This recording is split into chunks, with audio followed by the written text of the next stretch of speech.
Brothers and sisters of the Warhammer universe, welcome back to Tortuga's Grim Rosalie.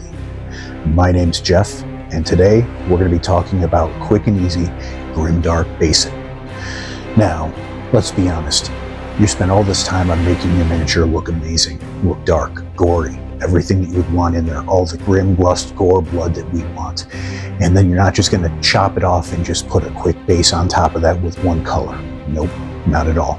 At the same time, if you're doing a combat patrol and you're doing 15, 20, 30 miniatures at one time, you don't have the time to put in cork and all these other pieces on there to make intricate bases for each and every one of these people. So what are we going to do? I'm going to show you a couple ways that I make my miniatures stand out with my dark type of basing that has texture, feel, skulls, gore, grim on there, and it doesn't take a lot of time to do these. So without further ado, let's do this. So here's a list of items and paints that I'll be using for this base, as well as two other painting option styles. So the first thing we're going to do is we're going to take Elmer's glue and we're going to apply it directly onto the base. I'm going to then grab my spreading tool and I'm going to spread the glue all the way to the edges all around the base there. Nothing to worry about, Elmer's glue always dries clear, so you won't have any sort of mess. Next thing, I'm going to take my Army Painter Brown Battleground Gravel, and I'm going to again apply this and spread it around the base. After I figure I have enough on there, I will take my finger and I will start patting down the gravel. The reason why we're doing this is to make sure that the gravel gets as much contact with the glue as possible to try to keep it on there. And then we'll let that sit for a good about an hour or so to make sure it dries. Then you're going to take a bigger brush and you're going to lightly brush the top of the base here. We're doing this to make sure that no excess gravel or loose gravel accidentally gets into when we start painting and that gravel mixes with the paint, because that is never fun. Next, we're going to be using Valhalio's Model Color Black and Medium Thinner. I'm a big user of mediums over water for thinning my paints. You can see here I am basically coating the entire top of this with black, making sure I hit every nook and cranny, turning my base to make sure I'm not missing anything.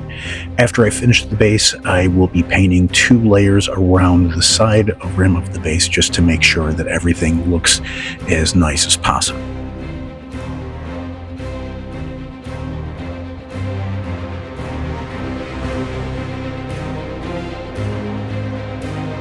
Up next, we'll be using Citadel's Dark Reaper and Gale Vorback Red. Now, we're going to be stippling these onto the base, and we'll be, for the Dark Reaper, pretty generous with the stippling going through here. We'll be turning around, making sure that we're still seeing black peering through here, as you can see. And then we're going to switch over to the Gale Vorback Red. This we might do a little bit more sparingly, but we want to make sure that it's nice enough to be taking up a good amount of area, but not overpowered by the red. And the reason being with this is, you'll see here on the first couple samples, is we want to make sure that when we're applying anything like skulls or blood or anything, that you can see it clear and it's not being over consumed by the Gale Vorback Red on the ground. For the skulls on my base, I generally use Citadel skulls. I will take those and I will paint them in a Wraithbone white color, and then after dries, I will paint over them with Archax Earthshade. The reason why I do this is I like a darker, almost looking like it came out of fire, burnt up skull.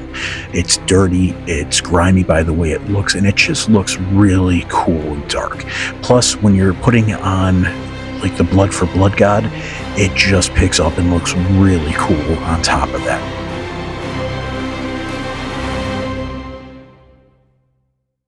As you can see from 4 of the different miniatures I'm showing here that I've used this type of Grimdark effect on, it really brings out the model, as well as anything that you put onto that base, such as skulls dripping with blood, having gore coming down from them, tufts of grass, or even anything that came with the model, like a broken Space Marine helmet or half a Space Marine itself.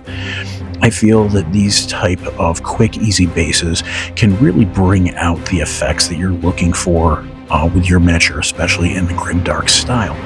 And just a slight color change, whether you're going from a gray-black with a red, or even a two-tone dark red to kind of look more like hell itself, or even a fire base with a yellow, orange, red mix with the black, really makes these miniatures pop out a little bit more than just having some flat area.